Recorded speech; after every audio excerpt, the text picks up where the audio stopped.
The morning sun streamed through the thin curtains of Lily's small apartment as her alarm clock buzzed for the third time. She groaned and finally reached over to silence it. Another Monday. Another week of stretching her teacher's salary until payday. Lily Chen lived in a modest one-bedroom apartment on the edge of Pine Grove, a neighborhood that real estate agents optimistically called up and coming. The truth was, it was all she could afford on a kindergarten teacher's salary. Her apartment was small but clean, decorated with second-hand furniture and colorful artwork made by her students over the years. As she got ready for work, Lily hummed along to the radio, dancing a little as she prepared her simple breakfast of toast and coffee. Despite the financial struggles, there was a lightness to her spirit that money couldn't buy. She genuinely loved her life and her job. "Good morning, Mrs. Lopez," Lily called out to her elderly neighbor as she locked her apartment door. "Morning, dear. Those kids are lucky to have you," Mrs. Lopez replied with a warm smile, watering the plants outside her door. Lily's 10-year-old car made concerning noises as she drove to Pine Grove Elementary School, but she just turned up the radio a bit louder. She'd worry about that later. Right now, 22 5-year-olds were waiting for her. What Lily didn't know, couldn't possibly know, was that across town, in a mahogany-paneled office with a view of the entire city, an old man named Harold Thompson was placing a file on his desk. The label read, "Chen Lily, heir to the Zhang fortune." Harold had been the lawyer and most trusted advisor to Old Man Zhang for over 40 years. Now, 3 weeks after the billionaire's death, he had finally found his long-lost granddaughter. Back at Pine Grove Elementary, Lily arranged colorful counting blocks on tiny tables. "Miss Chen, Miss Chen." Little Zoe ran into the classroom, her backpack bouncing. "I lost a tooth." "That's wonderful, Zoe. Did the tooth fairy come?" Lily knelt down to her student's level, giving the milestone the attention it deserved. One by one, the children arrived, each bringing their own energy and stories. Lily knew them all, their personalities, their struggles, their family situations. She bought extra snacks for the kids who often came without, and kept spare mittens and hats for winter days when some children arrived underdressed. During lunch break, the school principal, Mr. Patterson, stopped by her classroom. "Lily, you're doing wonders with those kids," he said. "I wish we could give you a proper budget for art supplies." Lily smiled. "I've been hitting up the dollar store sales, and my friend Teresa works at the craft store, so she lets me know when they have clearance." What no one at the school knew was that Lily was the granddaughter of Zhang Wei, founder of Zhang International Holdings, a $5.3 billion empire spanning 3 continents. The connection had been severed before Lily was born, when her father, Michael Chen, had fallen in love with a waitress named Rose instead of following the path his father had laid out for him. "You'll amount to nothing without my money and connections," the old man had thundered. Michael had simply taken Rose's hand and walked out. They'd built a simple, happy life together, never telling their daughter about the wealth she might have inherited.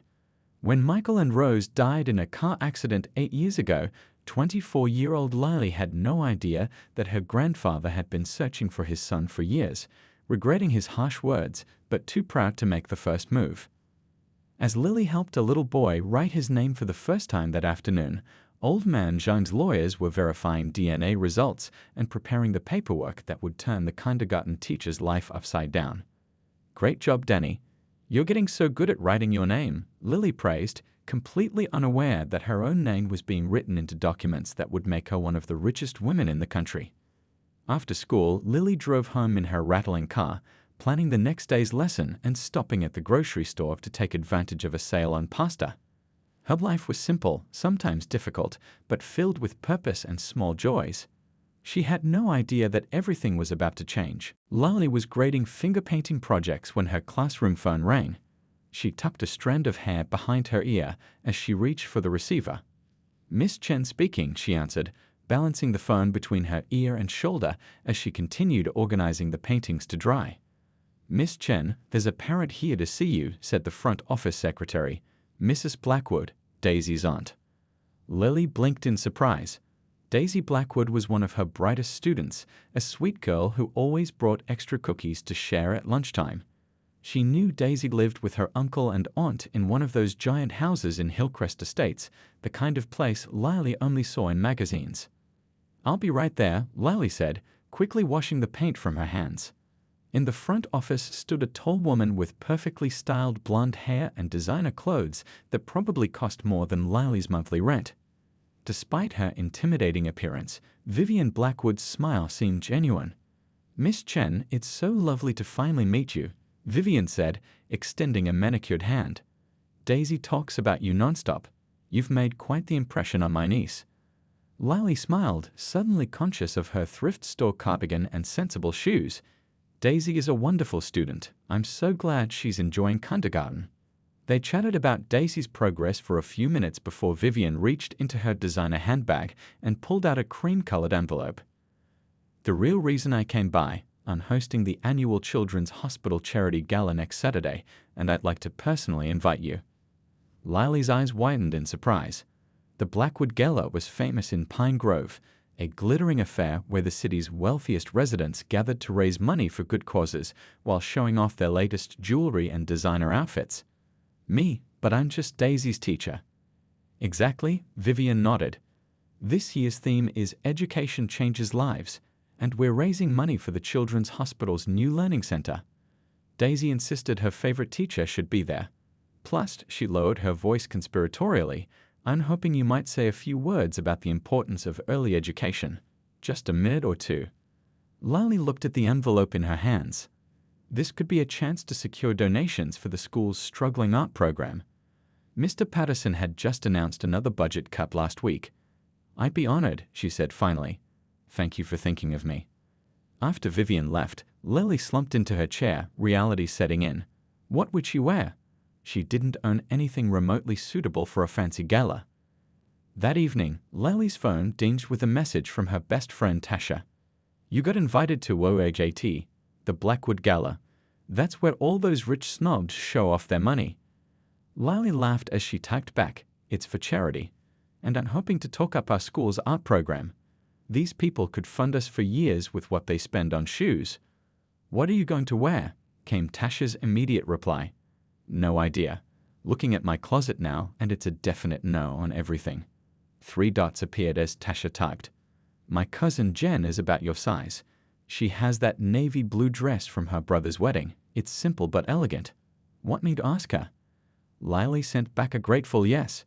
Meanwhile, across town, Harold Thompson was reviewing security footage from the Zhang Mansion's gates. Years of legal training had taught him to be thorough. Before approaching someone with life-changing news, he needed absolute certainty. The grainy image on his computer showed a young Michael Chen, Lily's father, walking hand in hand with a pretty young woman, exiting the grand gates of the Zhang estate for the last time 28 years ago. Harold glanced at the framed photo on his desk. The same woman, Rose, holding baby Lily. The photo had been in Michael's wallet when they recovered his personal effects after the accident. He compared it to Lily's teaching license photo and nodded, satisfied with the resemblance. As Lily stood in front of her bathroom mirror that night, practicing what she might say to potential donors at the gala, she had no idea that her simple borrowed dress would soon lead her directly into the path of her forgotten legacy. She was equally unaware that across town, the notorious Victoria Park, Queen Bee of Pine Grove's social scene and Vivian Blackwood's competitive sister-in-law, was already irritated about some kindergarten teacher being invited to her favorite social event of the year. The night of the gala arrived with a light spring rain that made Lily's borrowed navy dress cling to her legs as she hurried from the taxi to the covered entrance of the Blackwood mansion. She had splurged on a professional blowout for her hair, $20 she couldn't really spare, but Tasha had insisted it was necessary. "Name, please?" asked the tuxedo doorman with a tablet in hand. "Lily Chen," she replied, suddenly feeling like an imposter. Would her name even be on the list? The doorman scrolled, nodded, and stepped aside. "Welcome to the Blackwood residence, Miss Chen."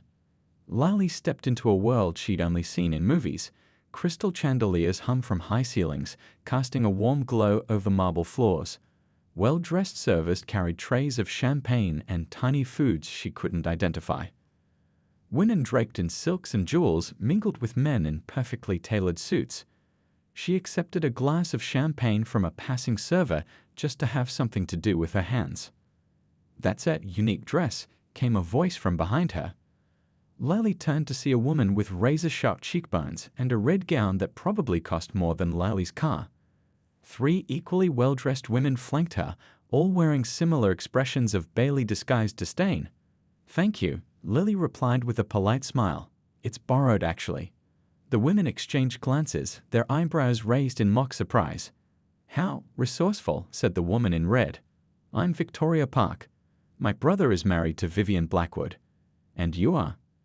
"Lily Chen. I'm Daisy Blackwood's kindergarten teacher."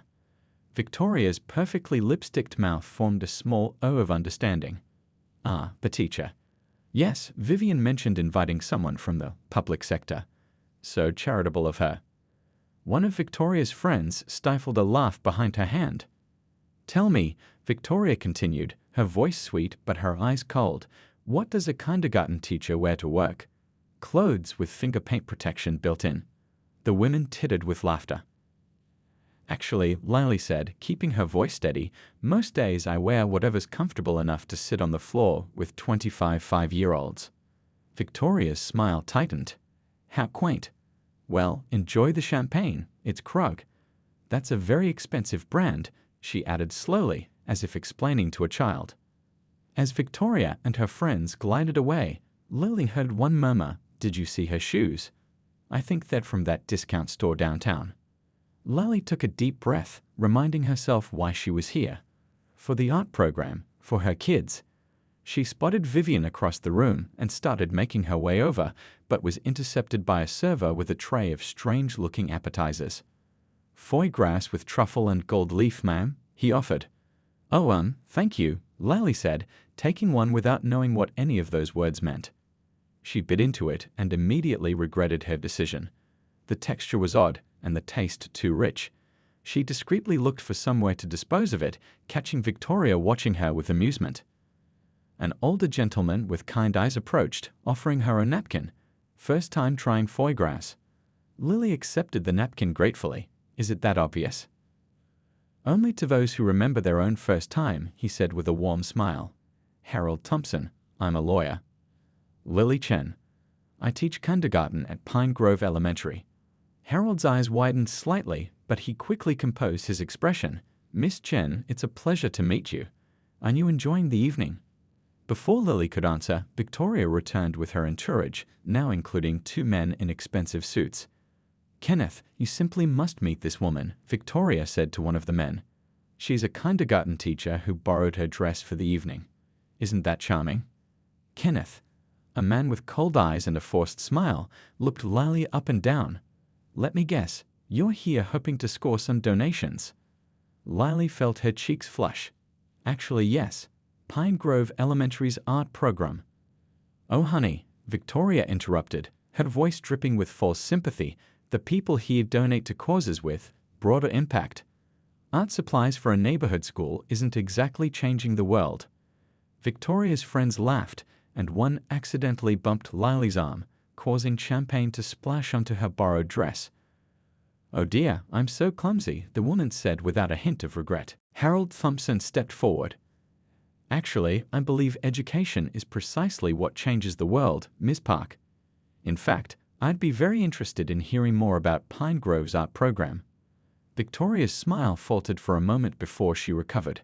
"How noble of you, Harold. But then you've always had unusual interests." As Victoria and her friends moved away, Lily dabbed at her dress with a napkin. "Thank you, Mr. Thompson."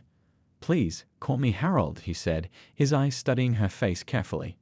"You know, you remind me of someone I used to know." Somewhere in the crowded room, a photographer captured the moment. Lily Chen in her borrowed dress, speaking with Harold Thompson, the trusted lawyer of the late billionaire Zhang Wei. The photograph would later become famous, marking the moment when 2 worlds collided, though neither Lily nor the glittering party guests had any idea what was about to unfold. 3 days after the gala, Lily was helping her students make paper butterflies when the school secretary poked her head into the classroom. "Miss Chen, there's a gentleman here to see you. Says it's important." Lily looked up, scissors in hand, colorful paper scraps stuck to her cardigan. Can it wait until after class? The secretary shook her head. He says it's urgent. I can watch the kids for a few minutes. In the school's small conference room sat Harold Thompson, looking strangely out of place with his expensive suit against the backdrop of faded educational posters and a wobbly table. "Mr. Thompson, is everything okay?" Lily asked, brushing paper bits from her clothes. Harold stood, offering a polite smile. "Miss Chen, thank you for seeing me. I apologize for the interruption, but what I have to discuss couldn't wait." He placed a leather briefcase on the table and clicked it open. "Do you know much about your father's family?" he asked.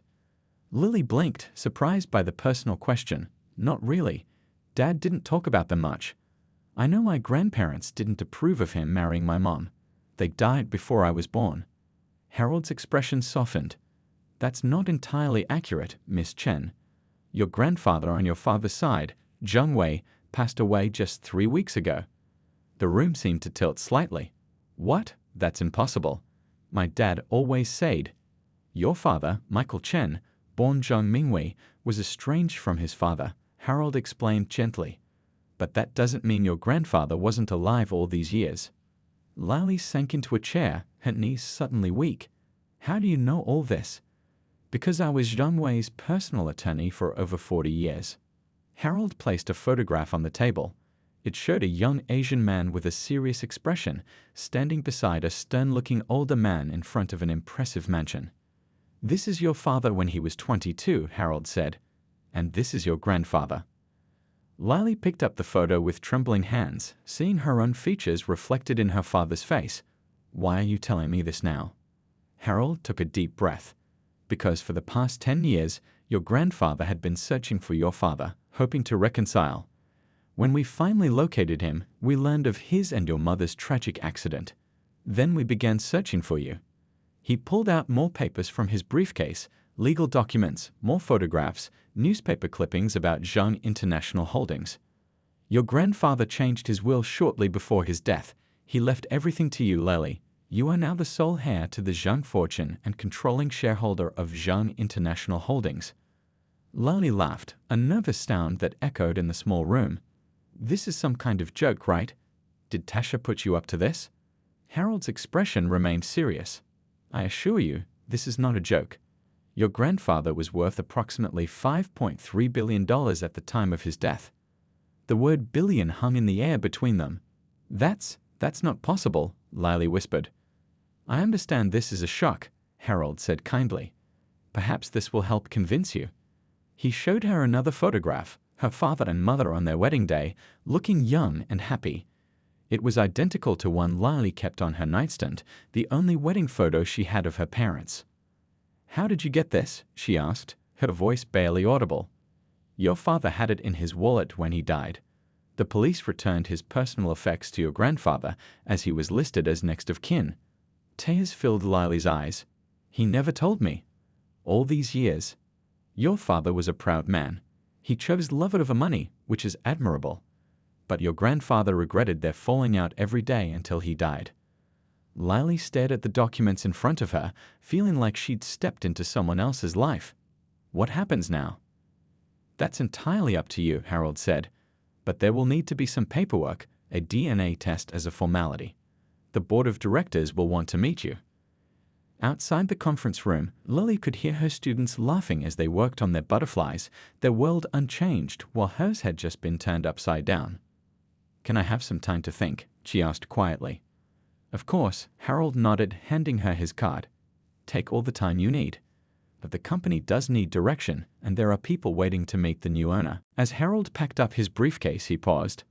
"I should mention, I recognized you the moment I saw you at the Blackwood Gala. You have your father's eyes." He smiled sadly.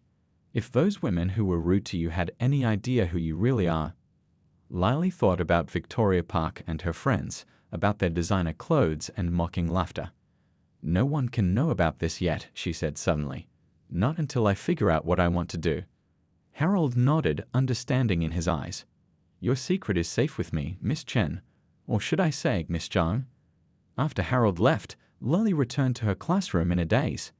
She watched her students creating their paper butterflies, their small hands carefully folding and cutting, their faces serious with concentration. "Miss Chen, look at mine," little Daisy Blackwood called out, holding up a purple butterfly. Lily smiled automatically, her mind still reeling. Yesterday, she had been a kindergarten teacher who couldn't afford new shoes. Today, she was apparently one of the richest women in the country. And no one, not even Victoria Park with her red dress and cruel laugh, had any idea. 2 weeks after Harold's visit, Lily stood in the massive foyer of Zhang Mansion, her sneakers squeaking on the marble floor. The DNA test had confirmed what the photographs and documents already showed. She was indeed Zhang Wei's granddaughter and the rightful heir to his fortune. "The staff is eager to meet you, Miss Zhang," said Mrs. Lin, the housekeeper who had served the Zhang family for 30 years. "Please, call me Lily," she replied, still uncomfortable with the formality. "Actually, I'd prefer Chen. It's the name I've always known." Mrs. Lin nodded respectfully. "Of course, Miss Chen." The mansion was like something from a movie. 26 rooms, a swimming pool, gardens that seemed to stretch forever. Lily felt dizzy thinking about the property taxes alone.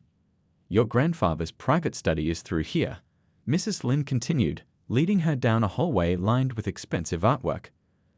The study was a warm room with dark wood paneling and floor-to-ceiling bookshelves. A large desk dominated the space, with a leather chair that still held the impression of her grandfather's form. On the desk sat a framed photograph Lily had never seen before, her father as a baby, cradled in her grandfather's arms. Both looked happy, the older man gazing at the infant with undisguised love. "He kept this here all these years?" Lily asked, her voice catching. Mrs. Lin nodded. "He looked at it every day." Later that afternoon, Lily sat in a boardroom at Zhang International Holdings, surrounded by serious-faced executives in expensive suits. Harold stood beside her for moral support. "The board has some concerns, Miss Chen," said Philip Wang, the acting CEO since Zhang Wei's death. "With respect, running a global corporation requires experience. Your background is in early childhood education." "I understand your concerns," Lily replied, surprising herself with her calm voice. "I don't plan to step in and start making business decisions immediately. That would be irresponsible." Relief visibly washed over several board members' faces. "However," she continued, "this company is my inheritance, and I intend to learn. I'll be appointing advisors I trust, and I expect complete transparency from all departments." A woman at the far end of the table, Rita Cho, Chief Financial Officer, smiled slightly. "Your grandfather would have approved of that approach." As the meeting concluded, Lily pulled Harold aside. "I want to keep teaching, at least until the end of the school year. Those kids are counting on me." Harold looked surprised. "That's unusual, but it's your decision." "And I want to keep living in my apartment for now," she added. "The mansion is beautiful, but it doesn't feel like home." "As you wish," Harold nodded. "Though security might be an issue once word gets out about your inheritance." "That's just it. I don't want word to get out yet, not until I'm ready." That evening, Lily sat cross-legged on her worn sofa, staring at her phone. She needed to tell someone before she burst, and there was only one person she trusted completely. When Tasha's face appeared on the screen for their video call, Lily took a deep breath. "Hey, what's up? You look weird," Tasha said, munching on popcorn. "I need to tell you something crazy, and you have to swear not to tell anyone else." Tasha's eyes widened as Lily explained everything: her grandfather, the inheritance, the company. When she finished, Tasha was silent for a long moment. "Say something," Lily prompted. "Holy crap," Tasha finally whispered. "You're like Cinderella, only without the prince and the glass slipper, but with way more money." Lily laughed, relief flooding through her. It felt good to share the secret. "So what are you going to do about those snobby women who were mean to you at the gala?" Tasha asked. "Please tell me you're planning some kind of revenge. I vote for buying their companies and firing them all." "I'm not sure yet," Lily admitted. "Part of me wants to rub it in their faces, but that feels petty." "Petty can be satisfying," Tasha grinned. "At least let me be there when Victoria Park finds out. I want to see her face." Meanwhile, across town, Victoria was hosting a dinner party, entertaining her friends with stories about the poor little teacher at the Blackwood Gala. "You should have seen her trying to beat the foie gras," Victoria laughed, wine slushing in her glass. like a child tasting broccoli for the first time. Her friends chuckled appreciatively. "I heard Vivian invited her because she teaches that niece of theirs," added one woman. "Can you imagine having to deal with sticky children all day for what they pay teachers? It's tragic, really." "Well, we won't be seeing her at any more events," Victoria declared confidently. "People like that don't belong in our world."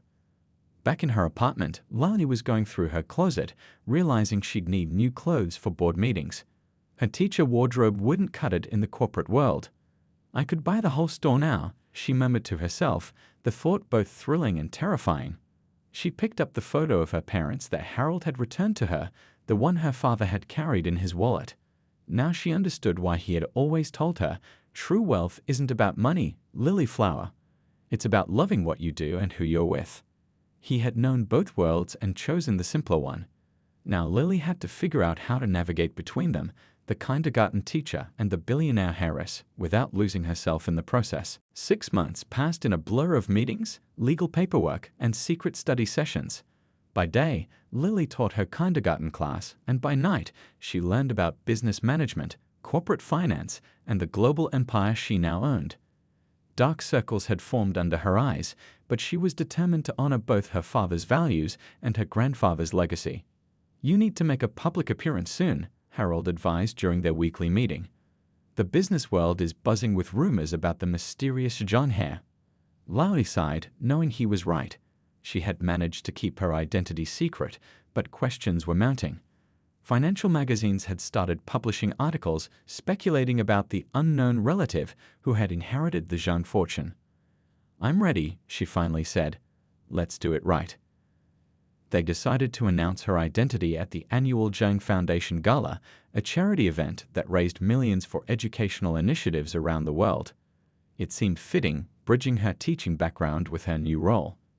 "We'll send invitations to all the top business leaders and socialites in the city," Harold said, making notes, "including the Blackwoods and Parks."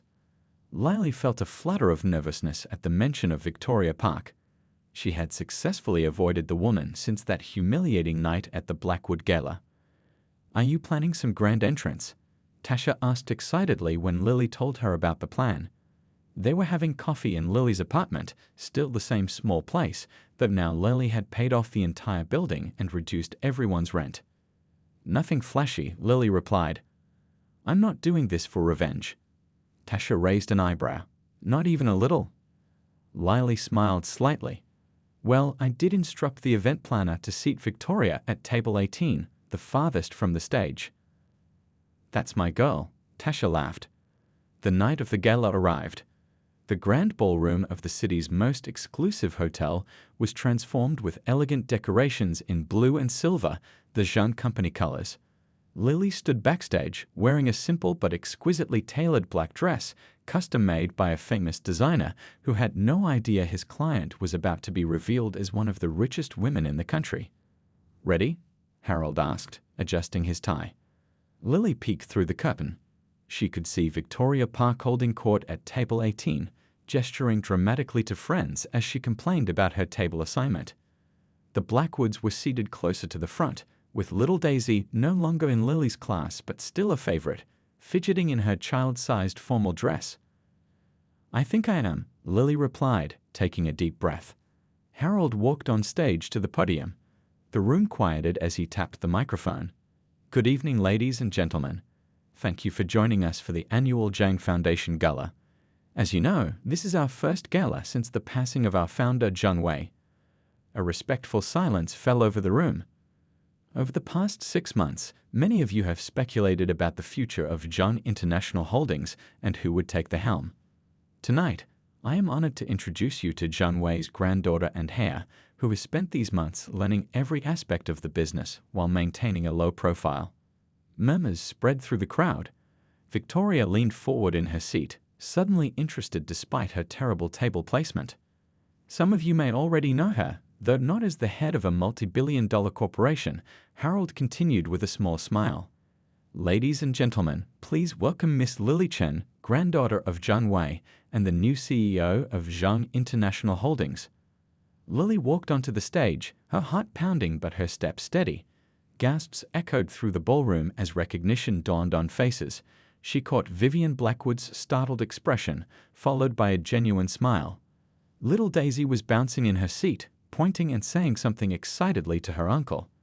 And then there was Victoria Park. Even from the stage, Lily could see the color drain from her face. The champagne glass in Victoria's hand tilted dangerously, then slipped, shattering on the floor. No one at her table noticed. They were all staring open-mouthed at the stage. Lily stepped up to the microphone, her voice clear and confident. "Thank you, Harold. Good evening, everyone. For those who don't know me, I'm Lily Chen. Until recently, I was simply a kindergarten teacher at Pine Grove Elementary." More gasps and whispers rippled through the crowd. "My father chose to leave behind this world of wealth and privilege to live a simpler life with the woman he loved, my mother.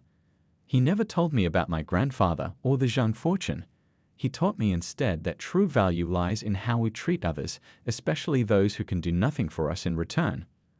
Lily paused, making brief eye contact with Victoria, whose face had now turned from white to crimson. "The Zhang Foundation has always supported education. Tonight, I'm pleased to announce our new initiative, a $50 million commitment to arts and education programs in underserved communities, starting right here in our city with Pine Grove Elementary."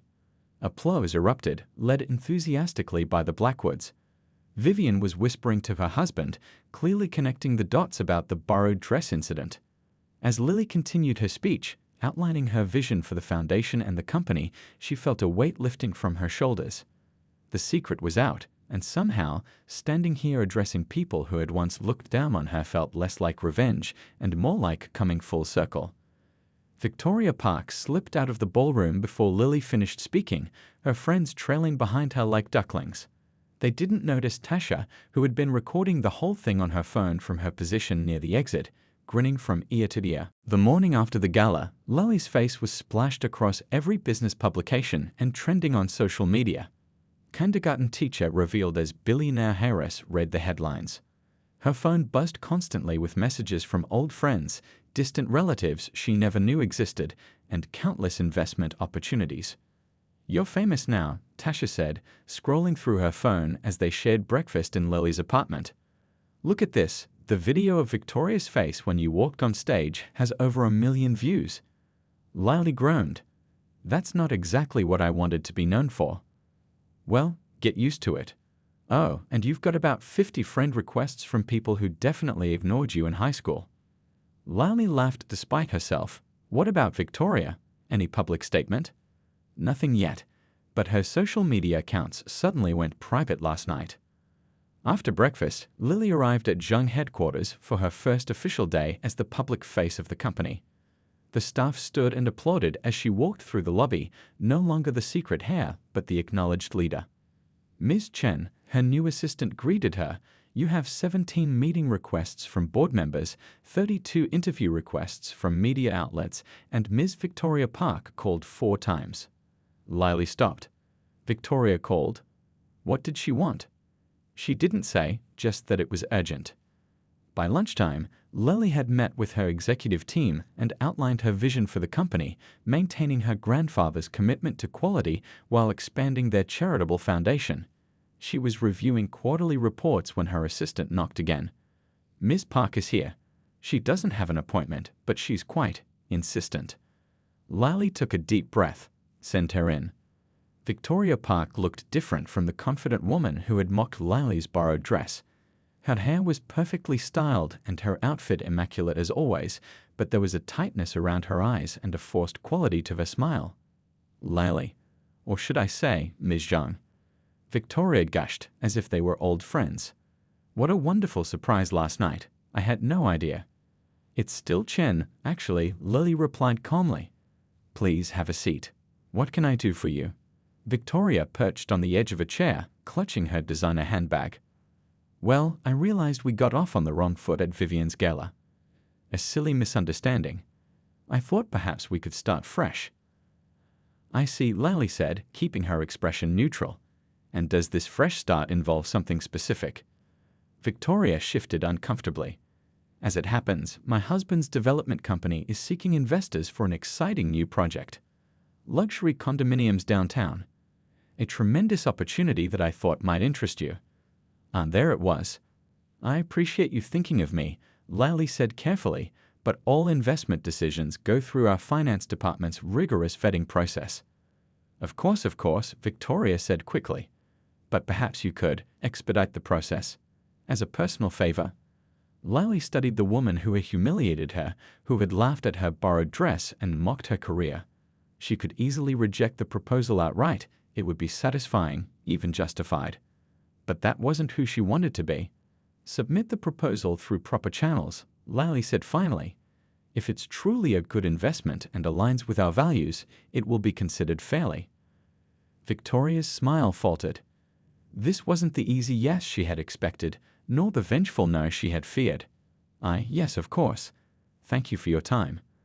After Victoria left, Lily stared out the window of her grandfather's, now her, office. The city sprawled below, so many lives intertwined in ways they didn't even realize. Later that week, Lily visited Pine Grove Elementary for the last time as a teacher. The school hallways were adorned with a banner, "Thank you, Miss Chen."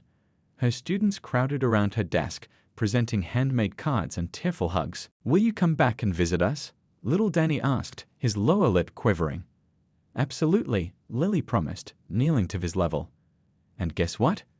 I'm going to build you all the best art room any school has ever had." The principal looked on, still somewhat shell-shocked by the revelation that his underpaid kindergarten teacher was actually one of the wealthiest people in the country, and that she continued teaching despite her fortune. That evening, Lily hosted a small dinner party in her new home, a comfortable house with a garden, much more modest than the Jean mansion, but more suited to her taste. Tasha was there, along with Mrs. Lin, who had insisted on coming out of retirement to help Lily properly settle in. To Lily's surprise, Vivian and Robert Blackwood had accepted her invitation as well, bringing little Daisy, who was thrilled to see her favorite teacher. "I still can't believe you kept teaching us when you were super rich," Daisy said, wide-eyed, as Lily helped her scoop ice cream for dessert. "Being your teacher made me happy," Lily explained simply. "Money doesn't change that." Across the room, Vivian approached with a slightly embarrassed smile. "I want to apologize for Victoria's behavior at our gala. If I'd known." Lily shook her head. "Please don't. How people treat others when they think it doesn't matter, that shows their true character." "Well said," Robert Blackwood nodded. "The business community is already talking about your leadership style. Different from your grandfather's, but impressive in its own right." As her guests chatted and laughed, Lily slipped away for a moment to her study. On the desk sat 3 framed photographs: her parents on their wedding day, her father as a baby with her grandfather, and a new addition, Lily with her kindergarten class, all of them covered in finger paint after a particularly enthusiastic art project. Her father had chosen love and simplicity over wealth and power. Her grandfather had built an empire but lost what mattered most. Lily was determined to find the balance between them, to honor both legacies while creating her own path. Her phone buzzed with a text from Harold. "Board approved the education initiative. $50 million ready to deploy. You're making a difference already." Lily smiled, hearing the laughter of her friends from the other room. She had spent 6 months living between 2 worlds, and now finally, those worlds were merging into something new, something authentically hers. She returned to her guests, carrying a bottle of champagne that probably cost less than Victoria's shoes, but would taste just as sweet among friends who valued her for who she was, not what she owned. "To new beginnings," Lily proposed, raising her glass. "And to borrowing dresses," Tasha added with a wink, making everyone laugh. As the evening continued, Lily realized that the greatest inheritance wasn't the billions in her bank account or the company that bore her family name. It was the wisdom to know what truly mattered, and the courage to live by that knowledge, regardless of whether she was seen as a simple teacher or a powerful heiress. In the end, she decided she would simply be herself.